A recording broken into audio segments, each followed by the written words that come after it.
Good morning Bharat में आपका स्वागत है। शुरुआत करते हैं पहली खबर से। कृषि कानूनों पर प्रधानमंत्री ने स्पष्ट की है स्थिति, न मंडियां बंद होगी न खत्म होगी एमएसपी। मध्य प्रदेश के रायसेन से प्रधानमंत्री नरेंद्र मोदी ने कृषि कानूनों को लेकर भ्रम दूर करते हुए कहा कि न्यूनतम समर्थन मूल्य एमएसपी व्यवस्था कभी खत्म नहीं होगी, साथ ही मंडियां भी कभी बंद नहीं होगी।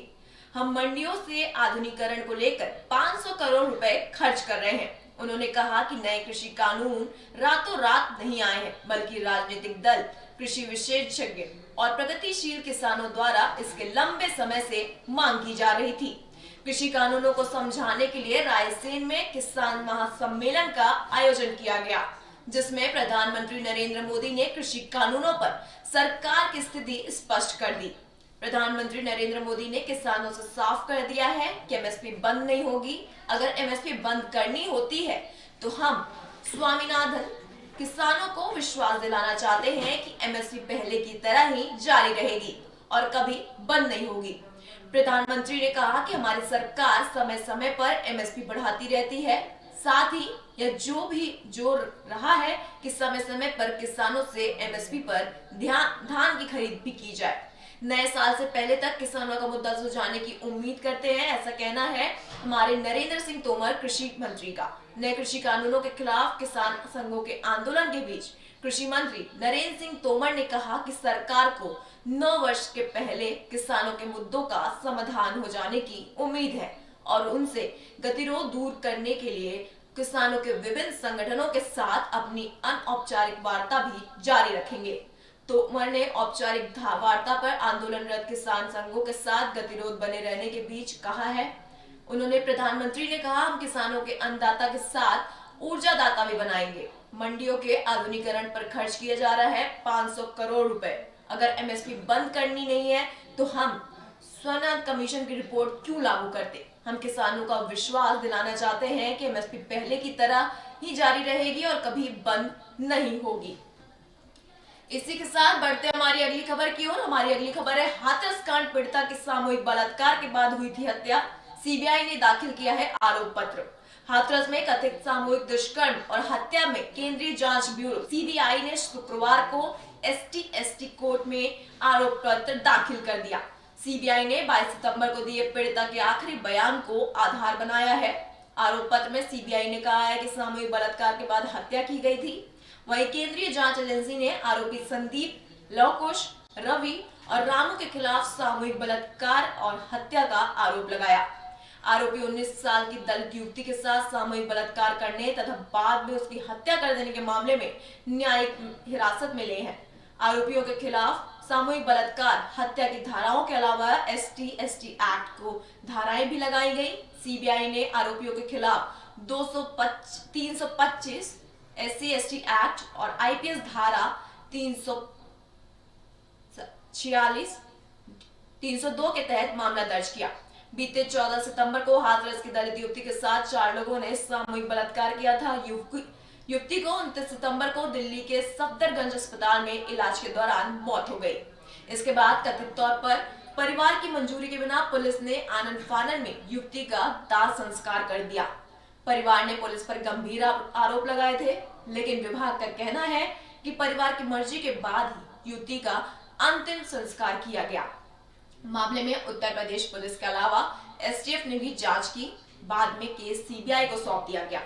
सीबीआई के आरोप पत्र में चारों आरोपियों के खिलाफ गंभीर आरोप लगाए हैं। जांच के दौरान आरोपियों को कई तरह का फॉरेंसिक टेस्ट किया गया था। जांचकर्ताओं ने जवाहरलाल नेहरू मेडिकल कॉलेज और हॉस्पिटल के डॉक्टर से भी बातचीत की, जहां पीड़िता का शुरुआती इलाज कराया गया था। गुजरात के गांधीनगर स्थित प्रयोगशाला में आरोपियों के विभिन्न फॉरेंसिक जांच भी की गई। इसी के साथ बढ़ते हमारी अगली खबर की ओर। कोरोना का आंकड़ा 1 करोड़ के करीब पहुंच चुका है। भारत में कोरोना संक्रमण का आंकड़ा 1 करोड़ के करीब पहुंच गया। एक दिन में कोविड-19 के 22,890 नए मामले सामने आए। देश में संक्रमण के मामले बढ़कर 99.59 लाख के पार पहुंच गए। इनमें से 95 लाख से अधिक लोग संक्रमण मुक्त हो चुके हैं। वहीं केंद्रीय स्वास्थ्य मंत्रालय की ओर से सुबह 8 बजे जारी किए गए आंकड़ों के अनुसार 338 और लोगों की मौत के बाद मृतक की संख्या 1,84,779 हो गई। वहीं देश में अभी तक कोविड-19 के कुल 99,000 80,000 मामले सामने आ चुके हैं। कोरोना के आंकड़ों के अनुसार 95,20,827 लोगों के संक्रमण के मुक्त होने के साथ ही देश में मरीजों के ठीक होने की दर बढ़कर 95.40% पहुंच गई है। वहीं निर्दोषों पर अमल में कोताही से जंगल की महामारी फैल चुकी है। उच्चतम न्यायालय ने शुक्रवार को कहा कि देश में कोविड-19 महामारी पर काबू पाने के लिए जारी दिशा निर्देश और मानकों पर अमल करने में लापरवाही के कारण जंगल की आग की तरह फैल चुकी है। न्यायालय ने इस बात पर चिंता व्यक्त की। कोरोना वायरस का इलाज का खर्च आम जनता की सीमा से बाहर नजर आ रहा है। वहीं सभी कोविड हॉस्पिटल को अग्नि सुरक्षा के लिए नोडल अधिकारी रखने का निर्देश दिया गया है। सुप्रीम कोर्ट ने शुक्रवार को कोविड-19 मरीजों का उपचार करने वाले देश के सभी अस्पतालों को अग्नि सुरक्षा मानकों का पालन सुनिश्चित करने के लिए एक नोडल अधिकारी नियुक्त करने का आदेश भी दिया। साथ ही सभी अस्पतालों के अग्निशमन विभाग से अनापत्ति प्रमाण पत्र हासिल करने को भी कहा है। आइए इसी के साथ बढ़ते हैं हमारी अगली खबर की ओर। अगली खबर है हमारी सर्द हवाएं चलने से उत्तर भारत में लोग ठिठुर से रहे हैं। देश के उत्तरी भाग के कई हिस्सों में शुक्रवार को औसत न्यूनतम तापमान के 5 डिग्री सेल्सियस से नीचे रहने से सर्दी का प्रकोप बढ़ गया और भारतीय मौसम विभाग ने कहा कि अगले सप्ताह तक यह स्थिति बने रहने का अनुमान है और उसके बाद ही कुछ राहत की उम्मीद की जा सकती है। मैदानी भागों के ठंड की गिरफ्त में आने के बीच विभाग ने कहा कि अगले सप्ताह उत्तर भारत में रात का तापमान सामान्य से नीचे बना रहेगा। विभाग ने 17 से 24 दिसंबर और 24 से 30 दिसंबर तक के लिए अपने पूर्वानुमान में कहा कि उत्तर पश्चिम मध्य पूर्वी भारत के अधिकांश हिस्सों में न्यूनतम तापमान 2 से 6 डिग्री सेल्सियस नीचे रहेगा। वहीं विभाग ने कहा कि 17 से 24 दिसंबर के दौरान शुरू पंजाब, हरियाणा और चंडीगढ़, पश्चिम उत्तर प्रदेश और उत्तरी राजस्थान में शीतलहर बढ़ जाएगी और फिर उसके बाद इसके प्रकोप में कमी नजर आएगी। राष्ट्रीय राजधानी दिल्ली में कुछ हिस्सों में न्यूनतम तापमान 3 डिग्री के नीचे चला गया और पश्चिमी हिमालय क्षेत्र से सर्द होगा। दिल्ली को सर्दी जाफरपुर में पारा 2.7 डिग्री, आयनगर और लोधी रोड क्रमश 3.5 और 3.8 डिग्री तक लुढ़क गया। मौसम विभाग के अनुसार दिल्ली में शीतलहर सोमवार तक जारी रह सकती है। श्रीनगर शहर और गुलमर्ग पर्यटन केंद्र में न्यूनतम तापमान में आंशिक वृद्धि होने के बावजूद शुक्रवार को कश्मीर घाटी में रात का तापमान 0 डिग्री से भी नीचे रहा। मौसम विभाग ने बताया कि जम्मू कश्मीर की ग्रीष्मकालीन राजधानी श्रीनगर और उत्तर कश्मीर में मशहूर पर्यटन केंद्र गुलमर्ग घाटी में ऐसे स्थान हैं जहां रात के तापमान में बृहस्पतिवार को थोड़ी वृद्धि दर्ज की गई। इसी के साथ बढ़ते हैं हमारी अगली खबर की ओर। 30 करोड़ छात्र छात्राओं को ऑनलाइन शिक्षा से जोड़ने का निशंक का ऐसा दावा है। केंद्रीय शिक्षा मंत्री रमेश पोखरियाल निशंक ने शुक्रवार को कहा कि कोरोना विषाणु के संकट के कारण उत्पन्न चुनौतियों का मुकाबला करते हुए देश में 30 करोड़ से अधिक छात्र छात्राओं को ऑनलाइन शिक्षा से जोड़ने की दुनिया में एक रिकॉर्ड है। 9वें अंतर्राष्ट्रीय किशोर सम्मेलन को डिजिटल माध्यम से संबोधित करते हुए निशंक ने कहा, कोरोना विषाणु के कारण देश संकट के दौर से गुजर रहा है। ऐसे समय में 30 करोड़ से अधिक छात्र छात्राओं का ऑनलाइन शिक्षा से जोड़ने के दुनिया में एक रिकॉर्ड कायम करना है। नई राष्ट्रीय शिक्षा नीति का जिक्र करते हुए उन्होंने कहा कि यह समानता और भारत की जरूरतों पर आधारित है। इसकी प्रकृति राष्ट्रीय और अंतर्राष्ट्रीय दोनों है। उन्होंने कहा कि भारत की नई राष्ट्रीय शिक्षा नीति को कैम्ब्रिज विश्वविद्यालय ने सराहना की। 2 दिन पहले ही ब्रिटेन के विदेश मंत्री डोमिनिक रॉब ने भी नई शिक्षा नीति की प्रशंसा की है। निशंक ने कहा कि राष्ट्रीय शिक्षा नीति 2020 के जरिए छात्रों का 360 डिग्री समग्र मूल्यांकन होगा और बच्चे अपना मूल्यांकन खुद कर सकेंगे। साथ ही उनके साथ उनके अध्यापक, उनके अभिभावक भी इसमें शामिल हो सकेंगे। केंद्रीय शिक्षा मंत्री ने कहा कि भारत स्कूलों में आर्टिफिशियल इंटेलिजेंस पेश करने वाला पहला देश होगा। नई शिक्षा नीति ऐसे ही एक छात्र ने केवल पढ़ाई करेगा बल्कि उसे अन्य क्षेत्रों में भी अवसर मिलेगा। उन्होंने कहा कि हम इंटर्नशिप के साथ ही छठी कक्षा से व्यावसायिक शिक्षा लाए हैं। व्यावसायिक शिक्षा के साथ इंटर्नशिप का प्रावधान किया गया है ताकि 12वीं के बाद जब बच्चा निकले तो पूरी तरह से कौशल संपन्न हो। निशंक ने कहा कि नई शिक्षा नीति देश के युवाओं के बौद्धिक विकास के लिए एक नया खाका पेश करती है जिससे वे तेजी से बदलते विश्व की चुनौतियों से निपट सकेंगे। उन्होंने उम्मीद जताई कि एनईपी 2020 के होने वाले विद्यार्थियों को मजबूती मिलेगी और प्रधानमंत्री नरेंद्र मोदी की संकल्पना के अनुरूप भारत को विकसित, डिजिटल और आत्मनिर्भर देश बनाने का मार्ग प्रशस्त होगा। इसी के साथ बढ़ते हमारी अगली खबर की ओर। पूर्वी लद्दाख गतिरोध, भारत चीन में 2.5 महीने के बाद कूटनीतिक बातचीत शुरू हो चुकी है। भारत चीन के बीच जारी सीमा विवाद को सुलझाने के लिए एक और कोशिश की गई। पूर्वी लद्दाख में तनातनी के बीच भारत और चीन में करीब 2.5 महीने बाद शुक्रवार को सीमा मामलों पर परामर्श और समन्वय के कार्य की बैठक हुई। दोनों पक्षों के राजनयिक बीच वर्चुअल बैठक के दौरान राजनयिक और सैन्य वार्ता जारी रखने पर सहमति बनी है। WMC की बैठक के बाद विदेश मंत्रालय ने कहा, भारत और चीन ने शुक्रवार को पूर्वी लद्दाख में वास्तविक नियंत्रण रेखा LAC के घटनाक्रमों की समीक्षा की और LAC पर टकराव और सभी बिंदुओं से जल्द सैनिकों की पूरी तरह वापसी और राजनयिक व सैन्य स्तर पर विचार विमर्श करते रहने का सहमति जताई है। विदेश मंत्रालय के बयान के अनुसार दोनों पक्षों ने इस बात पर सहमति व्यक्त करते कि अगले दौर के वरिष्ठ कमांडरों की बैठक जल्द ही किसी तारीख पर होनी चाहिए, ताकि दोनों पक्ष वर्तमान समझौते व प्रोटोकॉल के अनुरूप LAC पर सैनिकों के पूर्ण रूप से पीछे हटाने और शांति स्थापित करने की दिशा में काम कर सकें। पूर्वी लद्दाख गतिरोध पर चीन के साथ बातचीत में एक संदर्भ में विदेश मंत्रालय ने कहा, LAC पर टकराव वाले सभी बिंदुओं को जल्द से जल्द सैनिकों की पूरी तरह वापसी की दिशा में काम करते रहने की सहमति बना दे। इसी के साथ बढ़ते हमारी अगली खबर की ओर। अगली खबर है, सामान्य रेल सेवा बहाली पर निश्चित तारीख बताना संभव नहीं है। रेलवे ने शुक्रवार को कहा कि सामान्य ट्रेन सेवाएं बहाल होने के संबंध में कोई निश्चित तारीख बताना अभी संभव नहीं है और पिछले वर्ष की तुलना में इस वर्ष अब तक यात्रियों से होने वाली आय में 88% की कमी दर्ज की गई। रेलवे बोर्ड के अध्यक्ष BK यादव ने संवाददाता सम्मेलन में कहा कि मौजूदा वित्त वर्ष में यात्रियों से रेलवे प्राप्त राजस्व 46 करोड़ रुपए और अनुमान है कि मार्च 2021 तक ये राशि बढ़कर 15,000 करोड़ रुपए तक पहुंच जाएगी। पिछले साल रेलवे की यात्रियों से 53,000 करोड़ रुपए की आमदनी हुई थी। यादव ने हालांकि कहा कि यात्रियों से होने वाली आय में कमी की भरपाई माल ढुलाई से वाली आमदनी से हो जाएगी। माल ढुलाई से होने वाली आमदनी के पिछले साल के आंकड़ों को पार करने की उम्मीद है। उन्होंने कहा कि दिसंबर तक राष्ट्रीय ट्रांसपोर्टर ने पिछले साल की माल ढुलाई का 95% पहले ही हासिल कर लिया है। इसी के साथ बढ़ते हमारी अगली खबर की ओर। अगली खबर है, प्रदर्शनकारियों को मुख्यमंत्री आवास से हटाया जाना चाहिए। हाई कोर्ट ने आपदा प्रबंधन प्राधिकरण के निर्देशों का पालन करने को कहा। दिल्ली हाई कोर्ट ने शुक्रवार को कहा कि अगर राज्य आपदा प्रबंधन प्राधिकरण ने कोरोना संक्रमण महामारी के कारण नगर में 31 दिसंबर तक राजनीतिक और अन्य भीड़भाड़ वाले कार्यक्रमों पर रोक लगाई, तो मुख्यमंत्री अरविंद केजरीवाल के आवास के बाहर प्रदर्शनकारियों को हटाया जाना चाहिए। न्यायमूर्ति संजीव सचदेवा ने कहा कि अदालत को उम्मीद है कि पुलिस दिल्ली आपदा प्रबंधन प्राधिकरण के निर्देशों और मुख्यमंत्री के आवास वाले इलाकों में भानस की धारा 144 उचित कदम उठाएगी।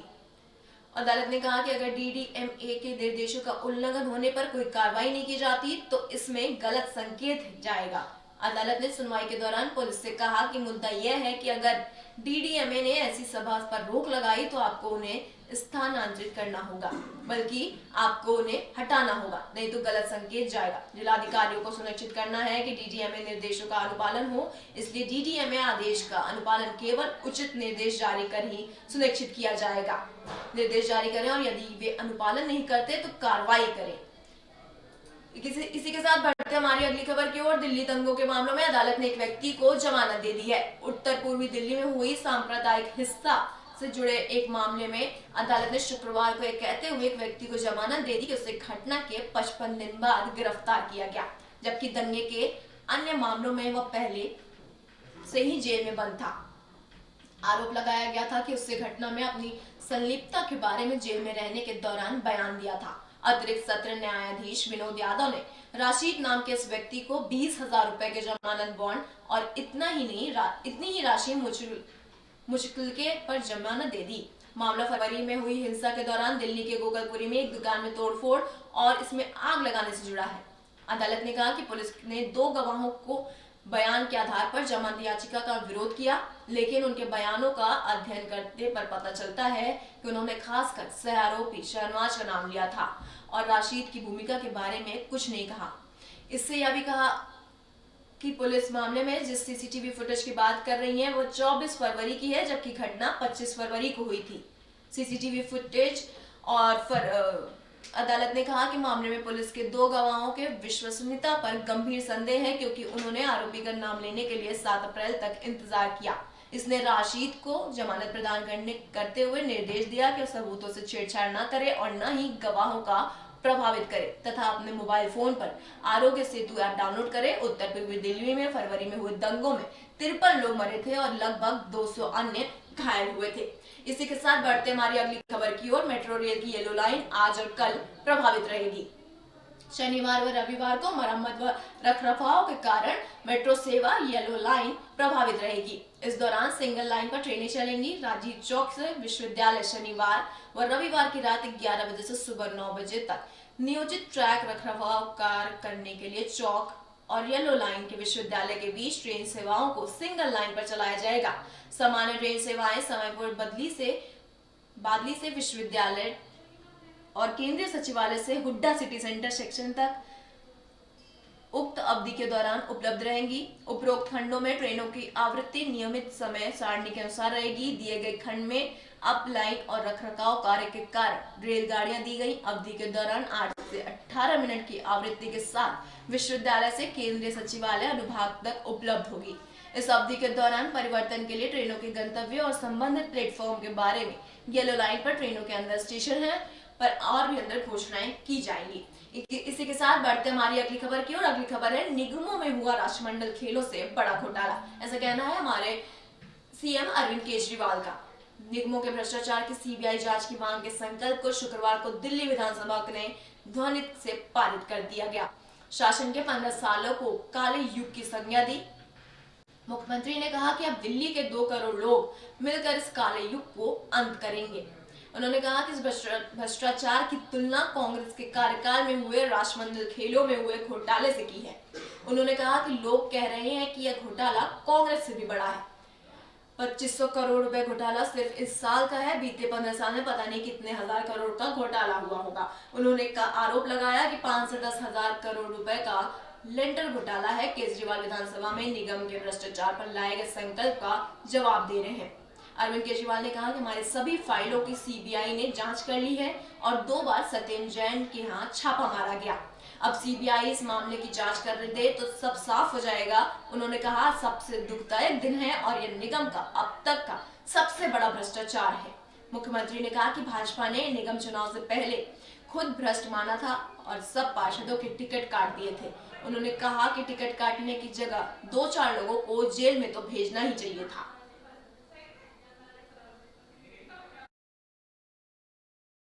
मुख्यमंत्री अरविंद केजरीवाल ने सीबीआई जांच की मांग के लिए आप विधायक राघव चड्ढा और आतिशी गृह मंत्री राज्यपाल से मिलने जा रहे थे।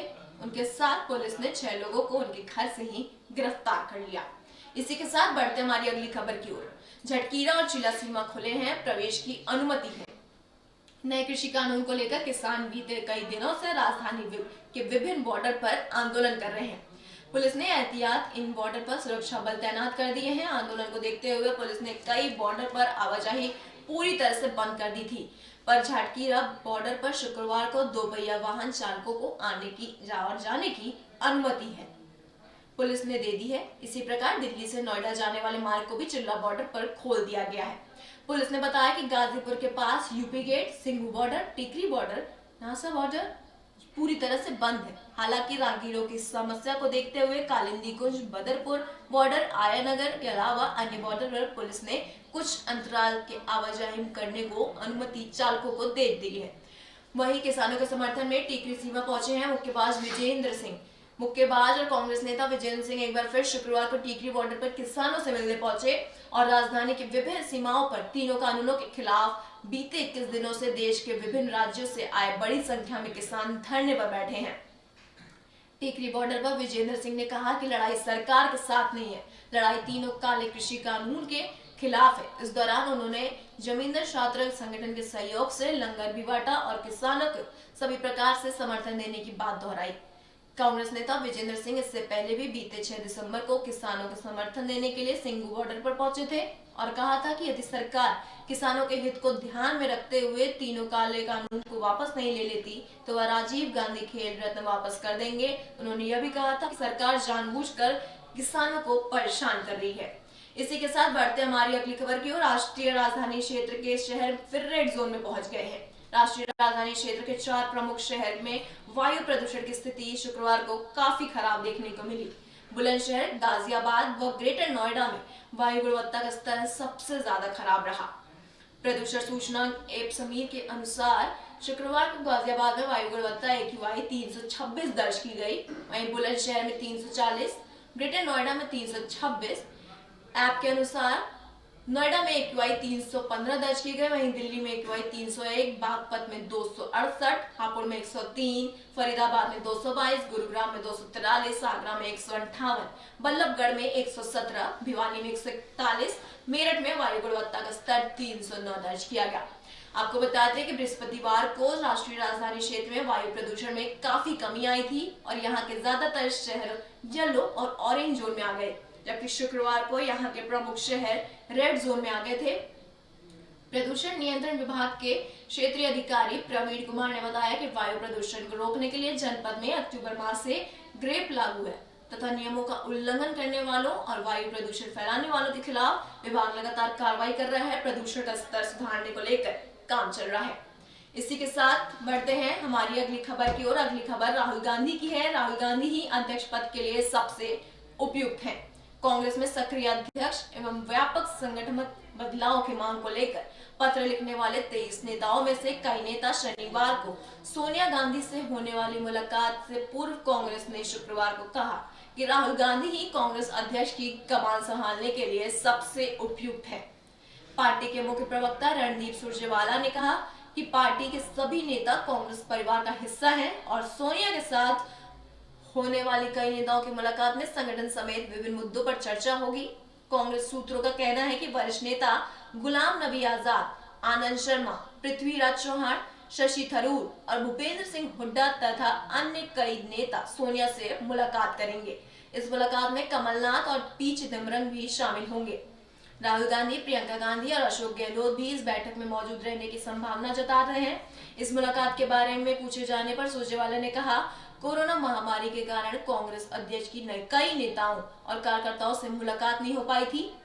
सोनिया जी ने निर्णय लिया है कि अगले कई दिनों तक बहुत सारे मुद्दों पर समय समय पर चर्चा रहेगी। मैं यह कहूंगा कि कांग्रेस का हर नेता हमारे लिए महत्वपूर्ण है। हम सब मिलकर लड़ाई लड़ेंगे। नए अध्यक्ष के चुनाव के संदर्भ में लड़ाई लड़ेंगे। नए अध्यक्ष के चुनाव के संदर्भ में उन्होंने कहा कि CWC की बैठक में कांग्रेस अध्यक्ष और कांग्रेस कार्य समिति ने यह निर्णय लिया था नए अध्यक्ष के चुनाव की प्रक्रिया शुरू कर दी जाए। मुझे लगता है कि उसके बाद सारे मुद्दे वहीं समाप्त हो जाएंगे। उन्होंने जोर देते हुए कहा, यह भी सही है कि मेरे समेत कांग्रेस के 99.99% साथियों का मानना है कि राहुल गांधी, जिन्होंने निकटता से मोदी सरकार से मुकाबला किया और कांग्रेस कार्यकर्ताओं के साथ कंधे से कंधा मिलाकर बरसों से काम किया है, कांग्रेस का नेतृत्व करने के लिए वह एक साझे उम्मीदवार हैं।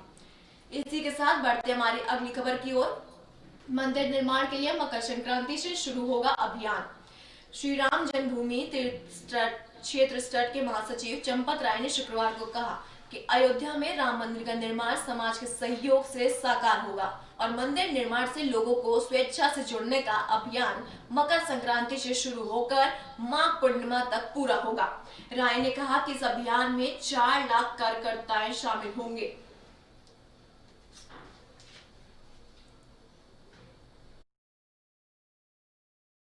कि 1 लाख से ज्यादा टोलियां होंगी। अभियान में 12 करोड़ परिवारों से संपर्क किया जाएगा, जिसमें साधु संत भी भाग लेंगे।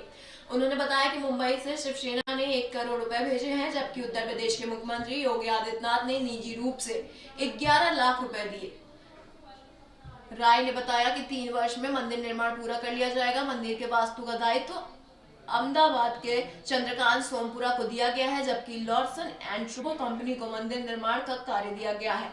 निर्माता कंपनी के सलाहकार के रूप में ट्रस्ट ने टाटा कंसल्टेंट इंजीनियर्स को चुना है। राय ने कहा है कि जमीन के नीचे 200 फुट तक भुरभुरी बालू पाई गई और गर्भगृह के पश्चिम में कुछ दूरी पर ही सरयू नदी का प्रभाव है।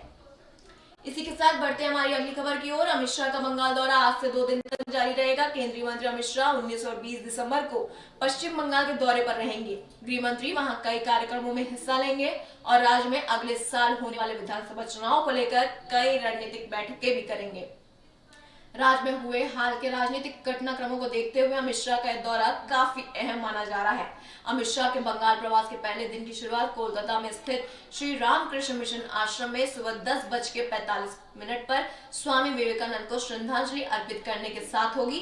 इसके बाद दोपहर 12:30 पर मेदिनीपुर स्थित मां सिद्धेश्वरी मंदिर में पूजा करेंगे। इसके बाद वह यहीं स्थित महान स्वतंत्रता सेनानी खुदीराम बोस की प्रतिमा पर पुष्प अर्पित करेंगे, जिसके बाद वह 1:25 पर महामाया मंदिर में पूजा करेंगे। 19 दिसंबर को ही अमित शाह मेदिनीपुर के बेरिसपुर गांव जाएंगे और दोपहर 1:30 बजे एक किसान परिवार के यहाँ भोजन करेंगे। इसके बाद 2:30 बजे वे मेदिनीपुर कॉलेज मैदान में आयोजित होने वाले एक जनसभा को संबोधित करेंगे। फिर वहीं वो शाम 7:30 बजे कोलकाता में राज्य के केंद्रीय मंत्री, संगठन सचिवों, क्षेत्रीय प्रवक्ताओं और प्रदेश भाजपा महासचिवों के साथ चुनाव तैयारियों की समीक्षा भी करेंगे। अपने प्रवास के दूसरे दिन यानी 20 दिसंबर को गृह मंत्री अमित शाह सुबह 11 बजे विश्व भारती विश्वविद्यालय शांति निकेतन जाएंगे। यहाँ रविंद्र भवन में गुरु रविन्द्रनाथ टैगोर को श्रद्धांजलि अर्पित करेंगे। वे विश्वविद्यालय के संगीत भवन जाएंगे और दोपहर 12 बजे वो बांग्लादेश भवन सभागार में संबोधन देंगे। यहाँ वे वीर भूमि के लिए रवाना होंगे। वीरभूम से श्याम घाटी पालुडांगा में दोपहर 12:50 बाउल गायक परिवार के साथ भोजन भी करेंगे। वहीं दोपहर 2 बजे अमित शाह बोलपुर में स्टेडियम रोड स्थित हनुमान मंदिर से बोलपुर सर्कल तक रोड शो करेंगे। गुड मॉर्निंग भारत में अभी के लिए इतना ही। देश और दुनिया की तमाम खबरों के लिए देखते रहिए